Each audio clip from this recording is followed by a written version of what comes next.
I sat in a living room with 6 of my closest friends, and we dreamt of what it might be like if the 6 of us started a church that was designed for people who are far from God or far from church, that ultimately was longing to help people live in freedom.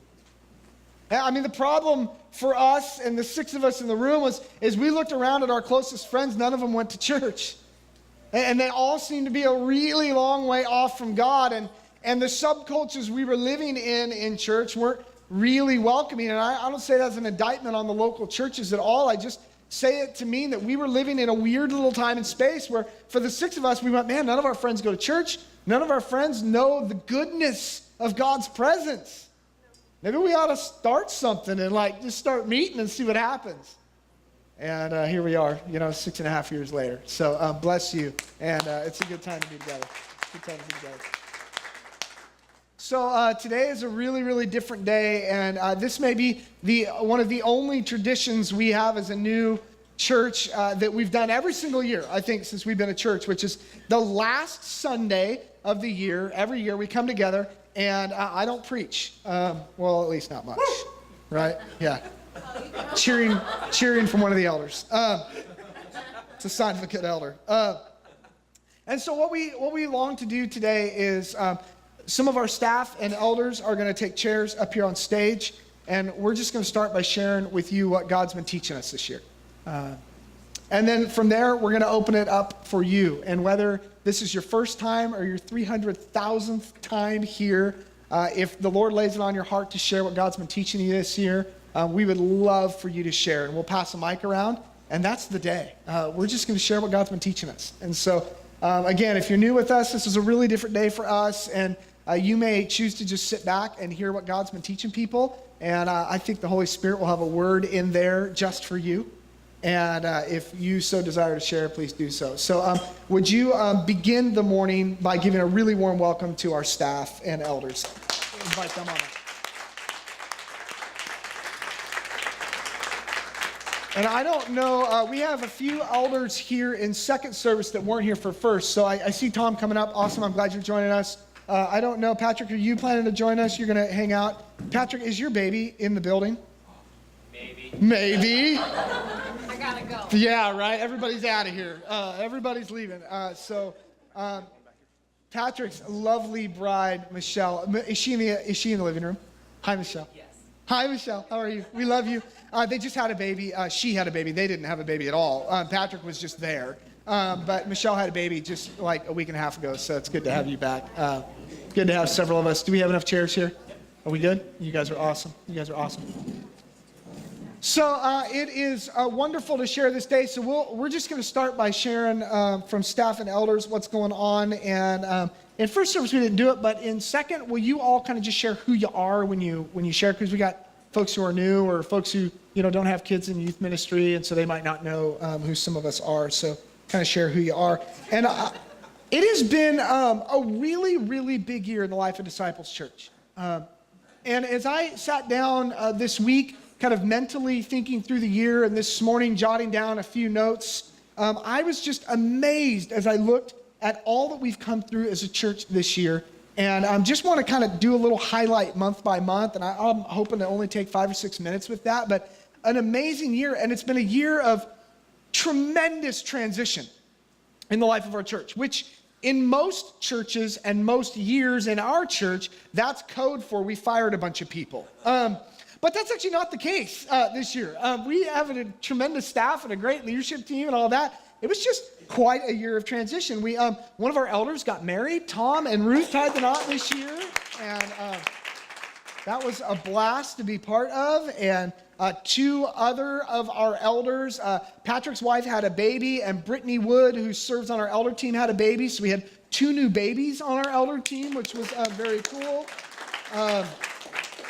We had 4 new additions to our staff team this year, which was quite a huge addition, and at least 5 new ministry point leaders this year. So just a year of God was just fueling us up for what's to come, and we have felt this eager anticipation all year long of wow, God is just bringing some people on the team and to our community that it's just a tremendous time. And so what God is up to, we don't even quite know, but we're trying to follow him as best we can. A little look back at January. We launched our first ever leadership community gathering, which meets quarterly, and it's designed to give anybody in a volunteer role or interest in leadership an opportunity to come quarterly, and we do a little brainstorming, we do a little planning, we do some honest, critical review of how we're doing as a church. I do a little training, we share a meal together, and that kicked off in January, which I think has been just a wonderful, wonderful atmosphere, and I'm proud of what's going on there. We also took our first ever trip as a church to Guatemala, which honestly, I feel like we've been going to Guatemala forever. I just feel like it's part of who we are, and yet it hasn't even been a year since we took our first trip. And our first trip was just my lovely bride, Jen, and I, and we brought our oldest son, Isaac, who I think's working the tech booth right now. There he is back there. And the three of us went down there really to just scout it out and go, okay, Lord, what would you have us be as a church here? What would you have us do? Little Old Disciples Church in Guatemala. Could we make a difference here? Could we turn the Guatemalan world upside down? And boy, the rest is history, and an amazing time. February was our Now campaign dinner, where our goal was over the next couple of years to raise about $100,000 to $150,000 as a church to do some facility upgrades here, to return some reserve funds that we drained to get into this facility, and then finally to do some stuff in both church planting and in Guatemala. And that was our kickoff dinner for that process. So you've probably heard some stuff about Now Campaign or seen it on a giving envelope or whatever. That's what that's been. February, Stephen Barkey joined our staff as a technical director. Go, Stephen. There he is in the back row.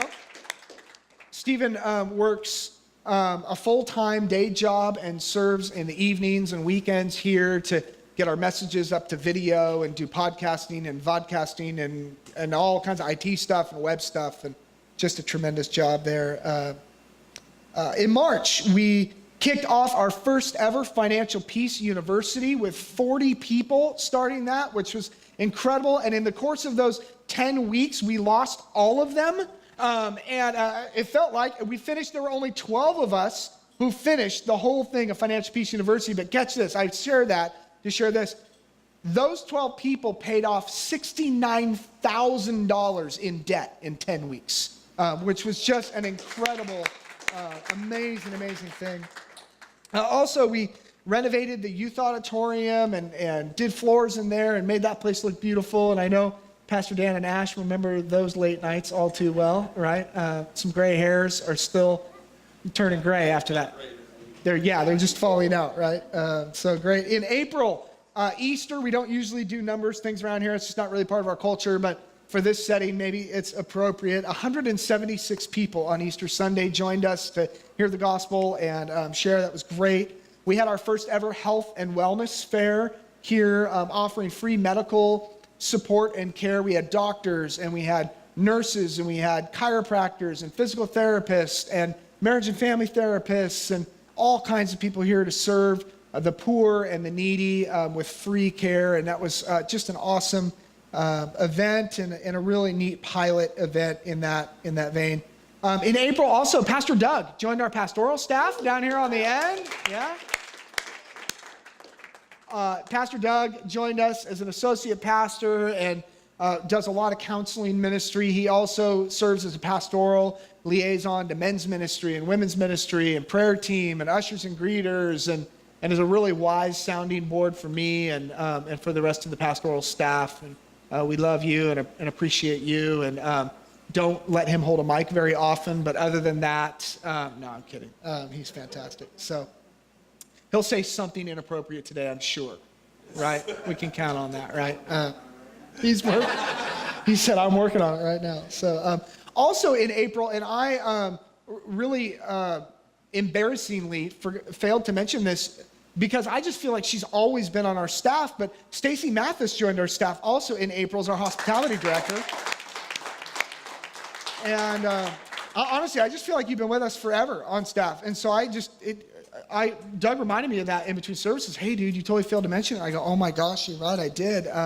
But I just think of all that she does is just amazing, and taking care of kitchen and making sure this place is hospitable for you and I when we show up on Sundays, and coffee's hot and the lobby is mopped, and just those things that you and I overlook. Stacy's one of the first ones here and one of the last ones out, and leads that team and does a phenomenal job. So we love you, Stace, and we appreciate all you do, and especially on days like Christmas Eve, where no volunteer wants to come work in the kitchen on Christmas Eve, and so Stace makes it happen, and we love you and love that you do that as well.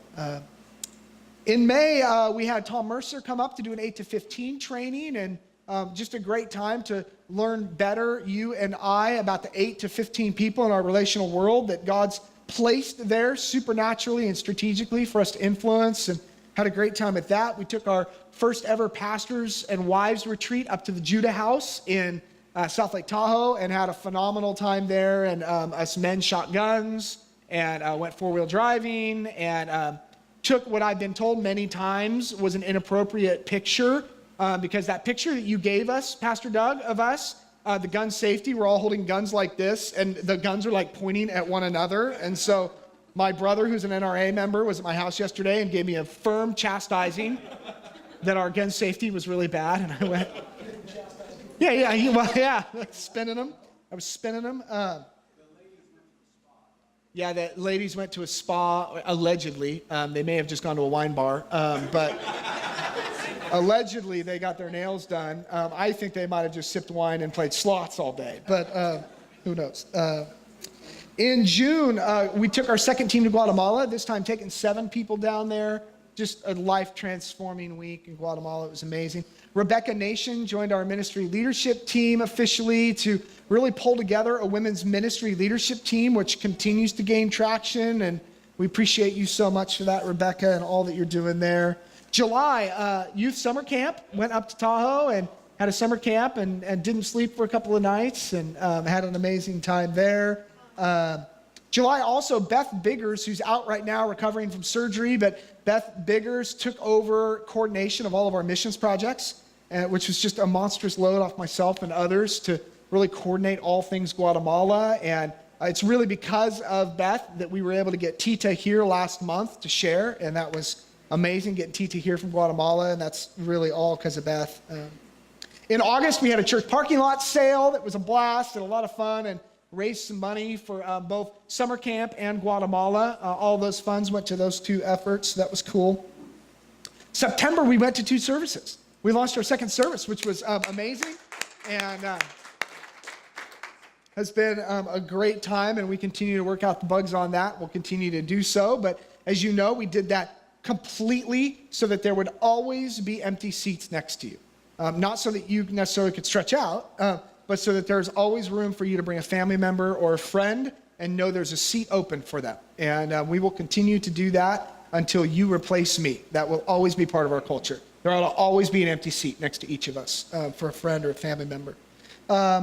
Also in September, I was asked to join the team at our denominational partnership over in Roseville. And so I joined them helping use some of the gifts that we have as a church to help benefit churches all around the country and Canada and around the world. And so here our little church continues to influence all over. And so I split a few mornings a week over at our international office in Roseville, kind of applying the things that we've learned together as a church and passing that along to churches all over the country and in Canada. And just a tremendous blessing and gift.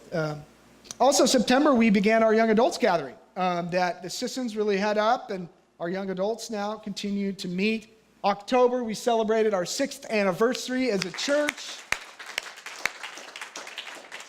Jason Biggers also took lead on running point with a men's ministry to get launched, and gathered about 20 or 30 men that day, to the first of many gatherings of our men in a men's ministry, which really encourages me and our church. November, we had Tita from Guatemala here, which was amazing. We also had our first meetings with Indian Christian Church of Sacramento to see what it is God would have for us as a church to do in our community for the Indian population. As we see an Indian grocery store go in right next door to us, we began to wonder, okay, God, what are you up to in that? We should have a presence for the kingdom, and began to meet with the Indian Christian Church of Sacramento to just lend them resources to have an impact, and also had Twin Lakes Food Bank annual banquet as we continue to strengthen our partnership with the Twin Lakes Food Bank. In December, Indian Christian Church of Sacramento then held their first ever event in this room with over 120 Hindu and Muslims who came here to hear the gospel.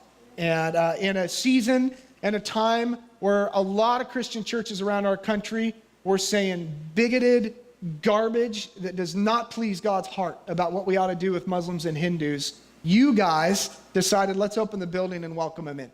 And let's spread the gospel. And I'm so proud of you for doing it. And I'm so proud of your boldness and courageous faith to do so and to really foot the bill for it too. And so we were able to house 120 Hindus and Muslims who through traditional Indian dance and song heard the gospel of Jesus. And that makes me really, really happy to be your pastor. So that was good stuff.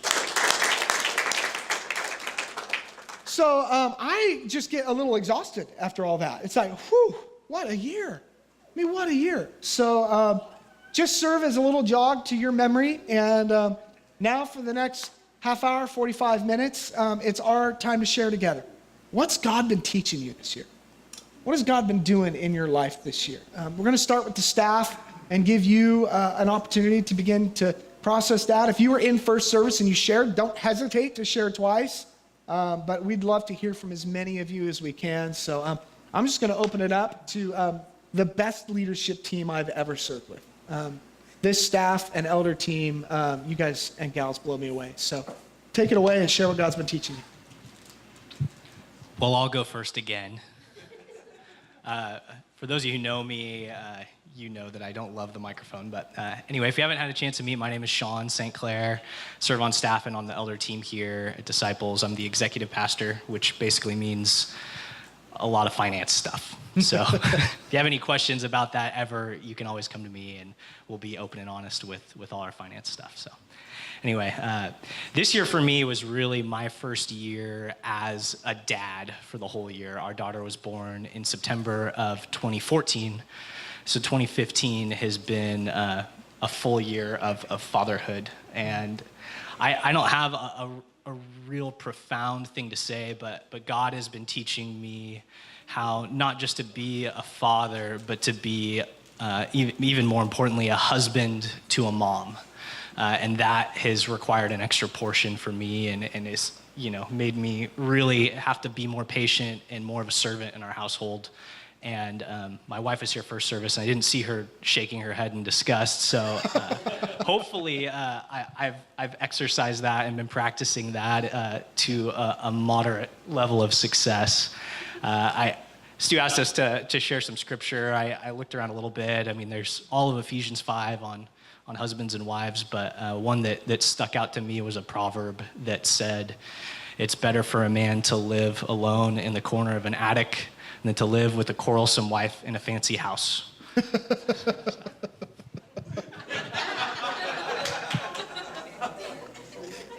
So he lives With a wonderful wife. with a wonderful wife, yes. Good save, good save. Yes, he does. Next up, who's going to share next? I got it. All right. I got it. My name is Dan. I'm the family pastor here. So I do the youth and the children's department, and it's a blast. It's a lot of fun. Looking over 2015, and there's a story in the book of Mark, chapter 4, of the story of how Jesus calms the storm.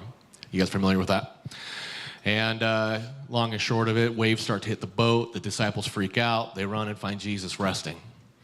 And for me, 2015, for my family and I, we've had a lot of unexpected waves, good waves, challenging waves, leaving a job of 11 years to kind of start full-time in a new career in 2015, to an unexpected house renovation, which ensues finance stuff, and just kids growing up with new challenges and good things, bad things, working on things, and just a lot of things that happen. And for those who know me, you guys know that I'm not really someone who freaks out on the outside. It's more, my wife can probably say I freak out on the inside.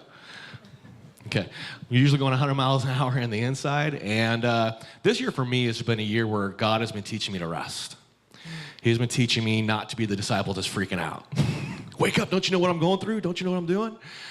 but instead finding myself next to Jesus and just resting with him in the storm. It's not to say that the storm isn't coming, doesn't mean that the waves aren't happening, but it's to say that I know who I'm in. I know who I'm walking with. And this year has been a good year for me to calm myself in those situations and just really rely on God's goodness and love for my life. And so that's what this year's been, and it's just been an incredible journey thus far. So.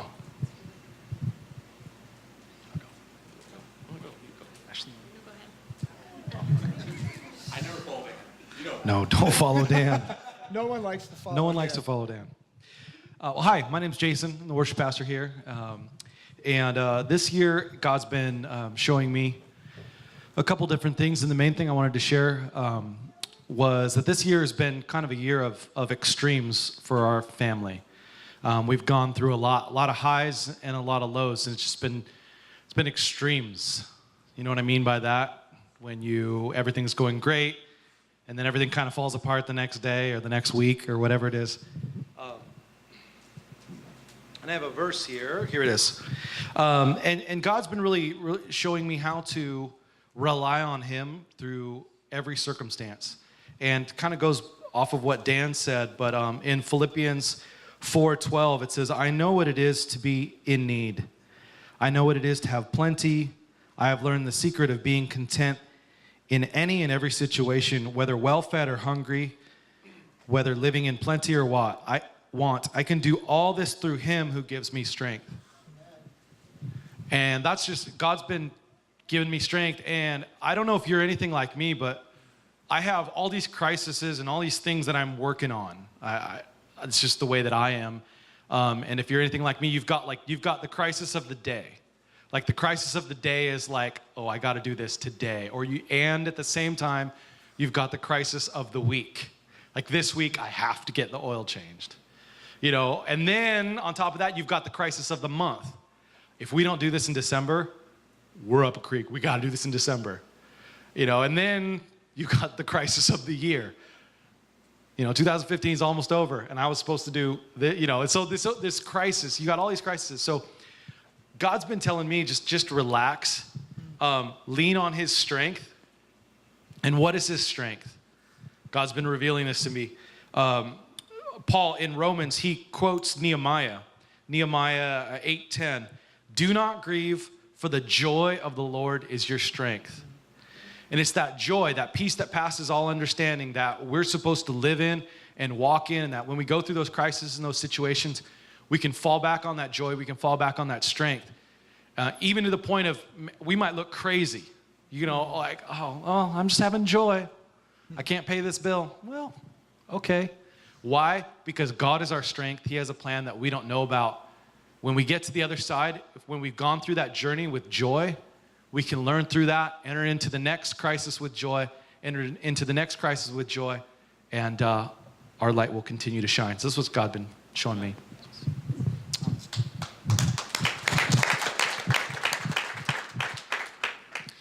My name's Tom. I'm one of the elders that serves here with Sean, Stu, and Patrick, and Brittany.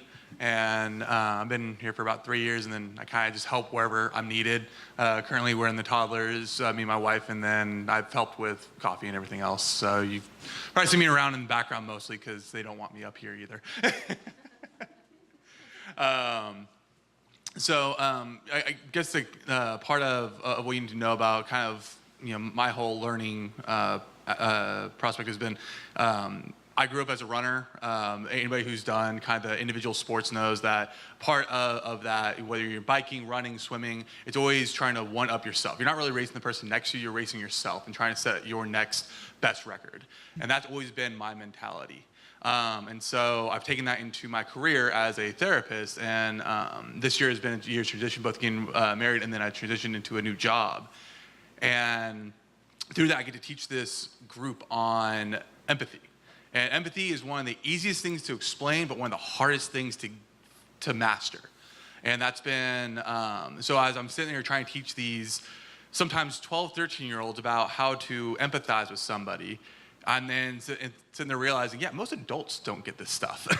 And then figuring out, okay, how do you move that? And so that then got kind of driven home with Stu's real pitch on walking into any situation and just asking God, what are you doing in here? The verse that I kind of finally landed on after looking through probably the whole worship service, trying to figure out what verse really ties that all in, was Romans 12:2. Do not conform to the pattern of this world, but be transformed by the renewing of your mind. Then you'll be able to test and approve what God's will is, His good, pleasing, and perfect will. And that verse seems so simple. It's like, oh yeah, just renew your mind every day and do these little things, and then it's like you have to go through and live it, and it's like, oh no, it's actually not that easy. And so it's easy to say, but it's so hard to master. And that's been being able to see those parallels and try to figure out, okay, how do I make this a little bit more the center of who I am, whether that be empathy or God, trying to figure out what's God's will, what is God doing in this moment. That's been my real challenge this year. So I'm still trying to get my head wrapped around the fact that he's an elder. So I'm the senior pastor, and my name's Doug. Not of the church, I'm just the senior pastor on staff. Yeah, let's hear it for the seniors. Ooh, ooh, ooh. You're not even a senior. I think I am. I get discounts at Do you get Palladio. discounts Yeah. now? Yeah. I get Man, I'm going to, really? At least I get asked a lot. If I want a senior discount, I never say no. Make you buy lunch from now on, man. It's been really great being here. At Disciples, I've been going to church for a lot of years, and I've gone through my own personal journey with church, what it's supposed to mean and everything, and all the different forms that it takes in America. We probably have more forms of what church is supposed to be in America than any other country in the world. And I think the most important part is community. The most important part is connecting with people. When you look around and look at your friends, that'll tell you where you're going to be in 10 years, what kind of person you're going to be. I love the fellowship, the people here at Disciples Church. There's only one that I really don't like that much, and no, not really, but it's just amazing. I just, to be somewhere where it's so easy to connect, and nowhere you go is devoid of conflict, but when you care about each other, conflict isn't really a problem. And for my journey this year, it's been a lot about just trusting God with what I perceive to be that He's promised me. In Psalms chapter 12, it says, "The Lord's promises are pure, like silver refined in a furnace, purified 7 times over." It's pretty amazing when you think about it, that God is a God who makes promises, and His promises are well thought out, they're purified, they're refined, and yet on our end of it, we're sometimes going, I thought God promised me that or that or that, where is it? What I'm learning this year is that oftentimes the promises of God don't operate on my timetable, and my heart wants things to happen faster, but a lot of times He's moving the pieces around, getting other things prepared. Sometimes it's people, sometimes it's circumstances. And when those things get into place, then the promise becomes a reality for me. And so I'm learning to be patient. I'm learning that some of the important things that I think need to be resolved right now, they don't get resolved today. They don't get resolved in this conversation. They don't get resolved in this prayer. But they get resolved because God promises that they will. That's awesome. I'm Ashley. I'm this guy's wife, so I help out a lot with all the kids stuff, youth stuff, all that. So one of the things that has stood out for me personally this year has been with my boys, having those moments where you're driving in the car on the way to school or you're running an errand and your children minister to you in the things that they say, and how encouraging that is as a mom to know that even though you don't know what you're doing something right because their foundation is strong. We've had some ups and downs in my family this year, and things have happened that would cause them to question things. It causes me to question things, like, what are you doing, God, and all this kind of stuff, and why do people make the choices they make, and all that. But to see them question those things, but be able to have that foundation has been awesome to know. Like I said, like even though you don't know what you're doing okay. And so that's been really cool. But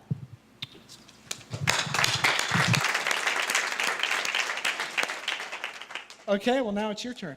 Now we're longing to hear and to share together. So you've heard from some of your staff and leaders, and now it's our turn. We got about 25 minutes or so to share together, and then I'll kind of wrap us up at the end with some stuff I feel like God's been revealing to me, and don't all go at once.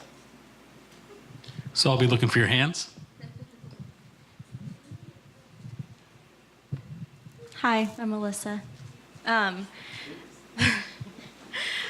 So this year was a pretty big year. Got engaged and then 4 months later got married. So it was. What I learned the biggest thing this year was a lot of patience and grace. Patience through the planning process and patience with him and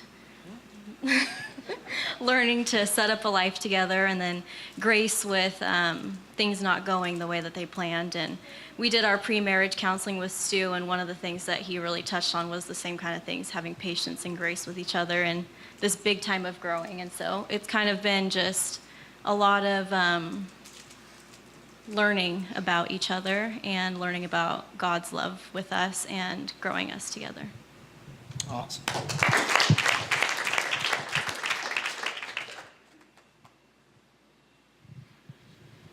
Anyone else? I'll tell you how this works. I'm from Sonoma County, Santa Rosa, and just southeast of Santa Rosa, there's a little town called Cotati. Anyone know Cotati? Oh, yeah. And every year they have an accordion festival, and there's hundreds of people who play accordion out in the park, and it's a fundraiser. So the more that people give, the less they play. And so that's how this works. The more you participate, the less you have to talk to me, and the better off you have to listen to me talk, and the better off we all are. Thanks, brother. Hi, my name's Bob. I'm Billy's husband, and you guys haven't seen me around the last couple months. I told Pastor I've been on a walkabout with the Lord. We've just kind of been hanging out, and I really want to hang out and spend some time with him to see what he laid on my heart. And I'm kind of aging myself because of walkabout. I don't know if anybody ever seen that movie Crocodile Dundee. You know, that's a walkabout. But anyway, one thing that I think for a couple, this year has been really a year of increase for our family, and you got to be careful what you pray for, because when God starts pouring out that blessing, He says He'll open up the floodgate and He'll pour out so much blessing that you don't have enough room for it. That changes a lot of dynamics in your family. It really changes all the little things in your life, and I think we were freaking out about that a lot this year. We didn't know how to make all the changes and shift gears when we needed to shift gears because for all the changes that were happening. We were thankful that God was pouring out the increase, but at the same time, it brings changes. So that's one thing we've really been learning. But during this time of just reflecting with me and the Lord, He's just really kept putting on my heart that people need to know about Him. That, He says that the harvest is plenty, but the workers are few. So we need to be people that just, when we get a chance, tell somebody how much God loves them, no matter what. Be His hands, be His feet. And that's really what He's been putting on my heart this year, Pastor and church. And anyway, thanks for the time. Awesome. Thank you.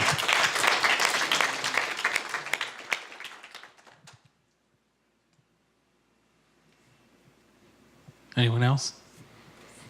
Oh, there we go.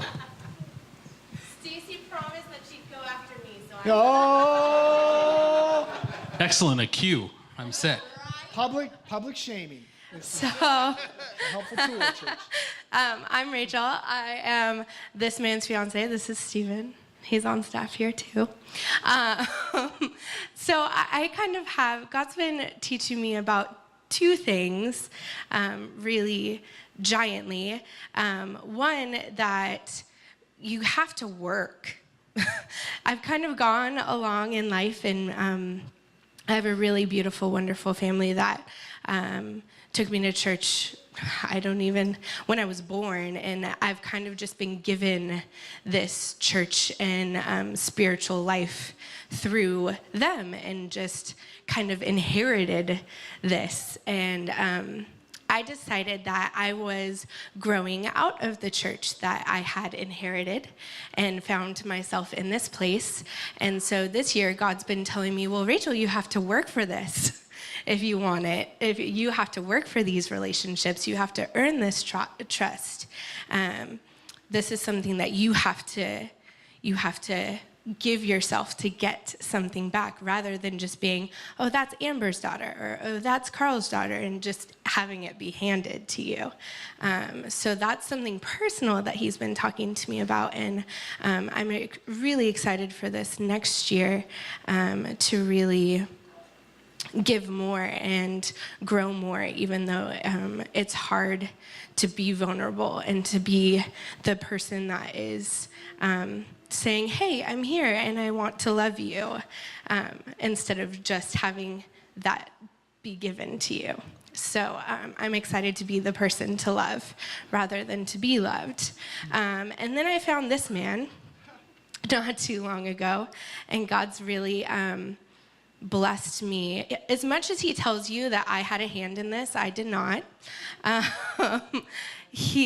To watch his journey and to watch his story and struggle with God and the growing pains that he's going through has been such an incredible blessing to me. And God has just been reaffirming his strength and his grace and his patience with us through this journey, and just blessing me by showing me, look at what this is. You have worked so hard, and I don't even have to, I just sit back and watch while God does this beautiful work in my soon-to-be husband, and I'm just blown away by his grace and mercy. So God's been talking to me a lot about that. And now it's Stacy's turn. You're a jerk. So Stephen pointed out that I haven't cried yet this Sunday because, Stu likes to talk me up and just works my heart, and I love him for that. And so Stephen's like, oh, you haven't cried yet, so now you gotta do this. Jerk. This year, I think back to this Sunday last year, and it was funny. I was telling Rachel, I went after you last year, so gotta go after you this year too. I think just reflecting back on where I'm at this year compared to last year is amazing. I've gone through a lot this year, and if this would have been 3 years ago, we know that story where I left, and this year I went through way more than that, and I'm still here. What happened? It's really just reaffirming for me how with him I am this year, and how my relationship with God has grown so much in the last 12 months that I didn't know it was possible. So this year has been definitely a year of reflection, of just really looking back and seeing what I can handle and still be standing tall. So that's this year, and I'm not crying. Thank you.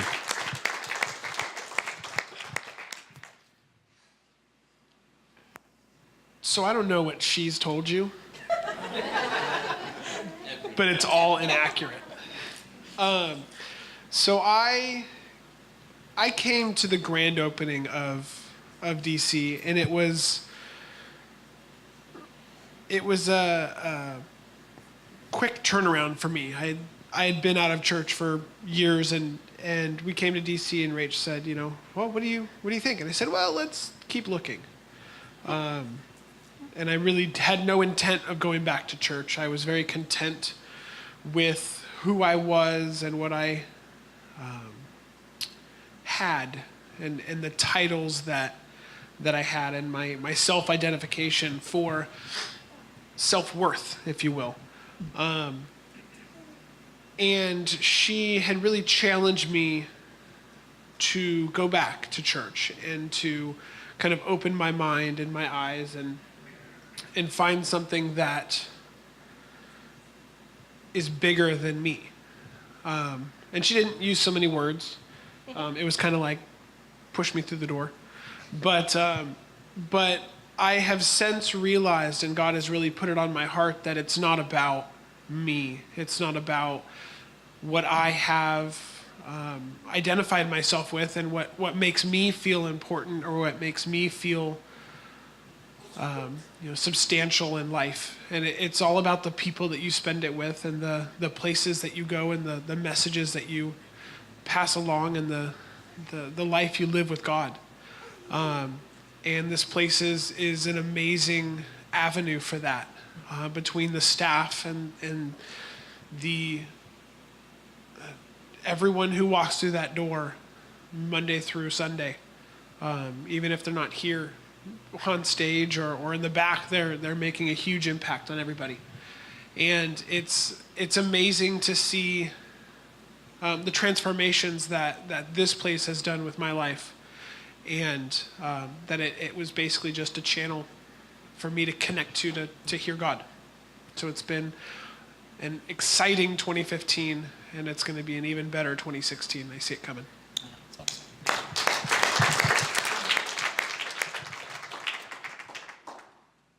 Probably got time for one or two more at the most. So if your heart is pounding and your palms are clammy, it's probably your turn.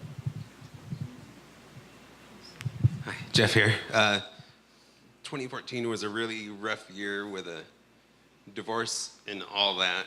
And I think in 2015, God has really taught me that the world didn't end and that things are getting better. He's really taught me how to be a better father in a less than ideal situation.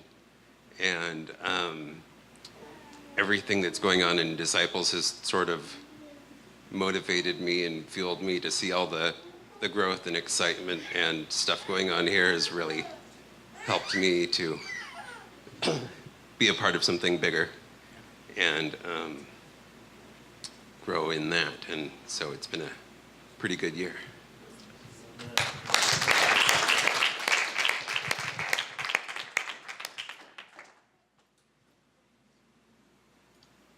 There we go.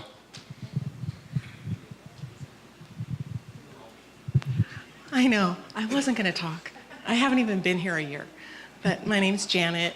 We've been here a few months. I didn't want to come to a church where I was a senior citizen.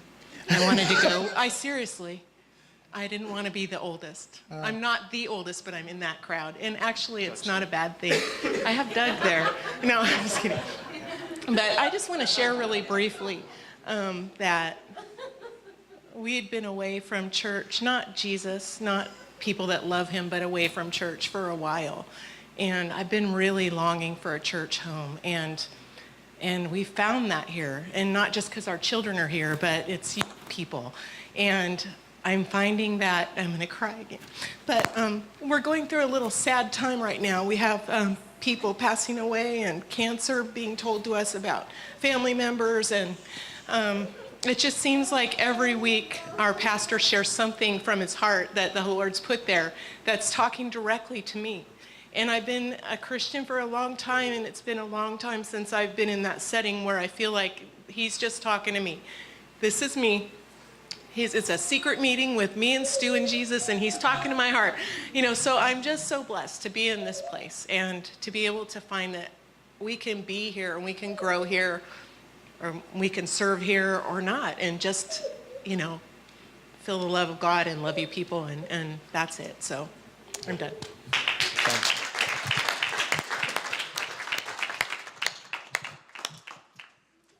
All right, well, nice job. Nice job, family. It's good to be a family. It's good to be a family, and it's good to share in the family business together. I'd ask you to give one more huge round of applause of thanks to this staff and leadership team. That's all it is.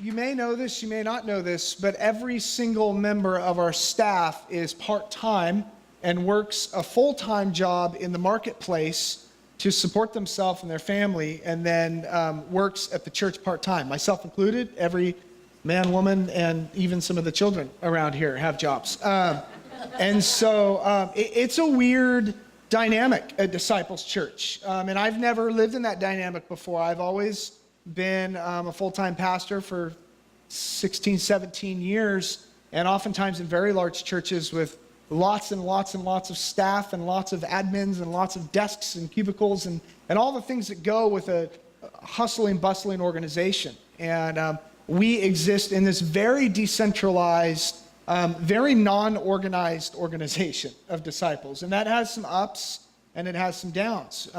Some of the ups are we're able to have really, really high-level leaders in every slot on our team that a church our size would never be able to afford. And that's a huge plus and something that we as a church should thank our staff for. The downside is for you walk through the door on a Tuesday at 2 o'clock in the afternoon and you want to find a pastor, and it's pretty hard to find one because they're all out working, earning a living just like you are. And so that's an edge. The other edge to that is every single one of the men and women on staff do their work at 10 o'clock at night for the church. And, we come home after working a long day and we cook dinner and we raise kids like you, and then we get our families to bed, and then we open up the laptop or the scriptures or the planning center or whatever it is, and then we work the next few hours every night pulling together our church responsibilities. And if you are on staff, you feel that. And if you're married or family of someone on staff, you see that. And that's a great sacrifice. And these women and men really deserve a whole lot of love and a whole lot of admiration as a result. So I love you. I've never served with a better team in my entire life. And I've served on church staffs 10 times our size and never served with people this gifted. So love you. Thanks for all you do. Thanks for letting God teach you. Thank them once again as they exit stage. I would be remiss if I then didn't take a few minutes to tell you what God's been teaching me, right? And so it's kind of my moment to sit with you and kind of share as the band can go ahead and come up and get settled. That's totally fine. And God's been teaching me a lot this year. And I tried to trace back to, God, when did that minute happen? When did that word come from you? When did I feel that impression from your spirit that this is what you were going to teach me? And I can't really pinpoint a specific moment in time when that happened in my life. But what I can tell you and what I've discussed with our staff on several occasions throughout the year is that this has been a year where as your pastor, as your friend, as your dad, as your husband, all the roles that I serve, my outer world has expanded infinitely this year. From taking on new job requirements to being asked to lead in other areas that I've never been asked to lead before. This fall, the pastors in Folsom, we meet together every week. And this year, the pastors in Folsom asked me to be the leader of that group for the next year. And I'm, 30 years, some of their junior, and 30 years, some of them in terms of ministry experience. So it's just the outer world has expanded a lot this year. And in the midst of all that, I hope you don't take any of that with any arrogance or braggadociousness, if that's a word. But I say all that to say, in the midst of all that happening, I felt the Lord saying really clearly, Stu, your inner world better grow faster than your outer world, or you're in deep trouble. And I remember thinking in that moment, oh, but God, and you start negotiating with God, and you start telling God your Christian resume, and he says, yeah, I know, you're a mess. And we walk around as pastors, and I will speak on behalf of all the pastors. We walk around in this really uncomfortable tension where you at times probably believe us to be better human beings than you. And it's just simply not true. We struggle with the same lustful thoughts. We struggle with the same pride. We battle hate just like you do. We want to scream in traffic, and sometimes we do. Thankfully, most of us have church bumper stickers, so that holds some of that back. but we're not better. We're not more Christian. We're not more spiritual than you. We're maybe committed to going into the woods a little more often and hopefully come back out and bring you in with us. This was a year where I felt like the Lord was saying, Stu, your inner world better grow. It better go deeper. I want you to know more about me. And so in the midst of being a pastor, and I looked over my Kindle, and I read a lot, and I looked over my Kindle library this year. I just began to take stock of what am I putting into me. And you know what I found when I looked in my Kindle library? I saw a whole lot of books on organizational leadership, a whole lot of books on business entrepreneurialism, and a whole lot of books on being sharper, smarter, bigger, faster, stronger, right? I didn't see a lot of books on being more spiritual.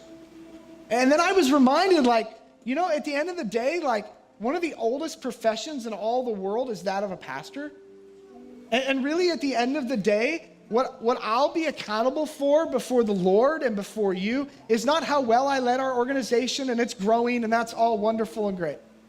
But I won't be accountable really in the end for that. God, I won't answer to God for most of that. You know what I'll answer to? Is he'll say, were you a physician of souls? Were you a doctor of souls? Did you walk into every conversation and go, God, Holy Spirit, what's going on in this person's soul that you would have me as a pastor to maybe call out, to maybe administer to maybe put a bandage on a wound, or maybe sometimes to rip a bandage off a wound. I got an email just this last week from a family in our church who has decided to leave our church and go to a bigger church that has their act more together than ours. And it hurt. Those really hurt me. Those are tough. My skin is not nearly as thick as it probably appears. And yet in reading all of that, I went, yeah, they have it more together than us, and they're bigger, faster, stronger, taller, all that. And I went, wait, but God, you haven't called us to be bigger, faster, stronger. You've called us to be kingdom.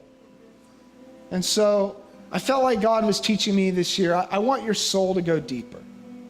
And I want you to become way, way bigger internally. I want your inner world to get bigger. I want your kids to see a more loving dad. I want your wife to see a more attentive husband. I want the congregation that you lead to see a pastor who's not hurried and who doesn't have more important things to do than chat in the lobby for 10 minutes. I'm pretty busy today, but no, I'm kidding. So many scriptures came to mind this year, but one of them that really convicted me was God's conversation with Isaiah, and really calling out Israel for their religious behavior. You got all the religious stuff down. You figured out how to be religious. And then God turns a corner in that and he goes, is this what you call fasting? Do you really think all of this will please me? And then God goes on to say, no, this is the kind of fasting that I want. Free those who are wrongly imprisoned. Lighten the burden for those who work for you. Let the oppressed go free and remove chains that bind people. Share your food with the hungry and give shelter to the homeless. Give clothes to those in need and don't hide from relatives who need your help. Then your salvation will come like the dawn and your wounds will quickly heal. And I stood out over this mountain in Guatemala in January, bawling my eyes out as I saw human beings shoveling baby feces to try and find the head of a Barbie doll that they could sell for half a penny to buy food that day. And I stood there in my nice tennis shoes and, my freshly combed hair and deodorant and a shower that day, and I just went, this isn't right. And then I walk in the door and I see you guys and I hear what's going on in your life and I realize that it's just not right to say, hey, I hope it gets better. God bless you. You'll be there Sunday, right? So I feel like my inner world's going deeper and I'd like yours to go deeper with me. Because sometimes you go down the rabbit hole and you get down there and you don't know how to get back out, right? That's probably good. But sometimes when you're down in the hole, it's good to have some people with you. So let's go deep together. What do you say? And let's never stop seeing the world through the lens of people who are far from God. We'll never not be that church. We're never going to be the church that falls in on itself and only thinks about themselves. We're always going to have an empty seat next to us for somebody else far from God. But in the midst of that, let's not use that as an excuse. Let's not use our visibility and our desire to reach those far from God. Let's not use any of that as an excuse to remain shallow. But let's go deep in God. Let's go really deep with him and have our relationship with God be so infectious to a watching world that they go, man, there is something deeply different and really kind of messed up about you people. I'd like to find out more. Amen? He is jealous for me. He loves like a hurricane. I'm a tree, bending beneath the weight of his wind and mercy. Oh, how he loves us.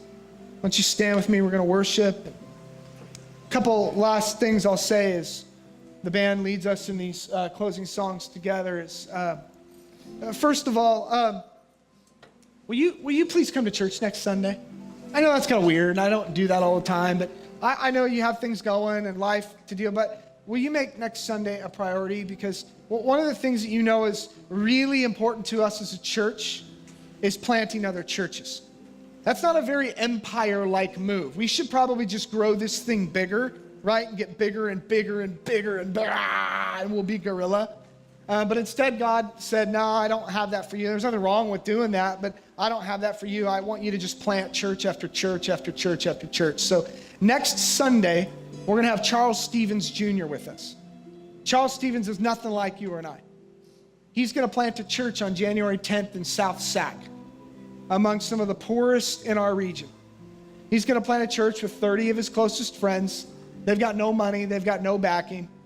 And he and I have this forming relationship. And he's this big hulk of a guy who you would never think would connect with us, and yet God's drawn our paths together. So next week, Charles Stevens is going to be here, and we get to plant our 7th church in 6 years. 7th. And so next week, we're going to bring Charles and his wife up here, and we're going to pray over them, and you guys are going to hug them, and you're going to love on them, and show them love, because I'm telling you, they're going into the lion's den. Planting a church is one of the hardest things God will ever call anybody to do, and he's about to get his back end handed to him. Not because he ain't a great guy, it's just that's the way it goes when you plant a church. And so we're going to give him a little bit of money. We're going to give him a ton of sound equipment. We're going to just kind of throw the kitchen sink at him with anything we can give. And we're going to load up their car next week, and we're going to love on them. And so somebody here is probably supposed to take them to lunch next week. Somebody here is probably supposed to skip church here the next week and go to his church and support them, and we're just going to love on them. So that's next week. I hope you'll join me for that. The ushers are going to come now and receive today's offering, and this is our moment as a family to reflect the love God's had for us. It's only because you give generously that we're able to plant church number 7 next week. We're just a little bit short of making budget this month, so please help us. We're doing that in faith. In faith, we believe that we're going to make budget, so help us do that. And if you're family, you know your role in that it's first fruits. If you're not family yet, it's totally fine to just let that plate pass by. Drop your feedback card in there. Let us know you were here and how we can pray for you. He is jealous for me. Loves like a hurricane. I am a tree. Let's worship.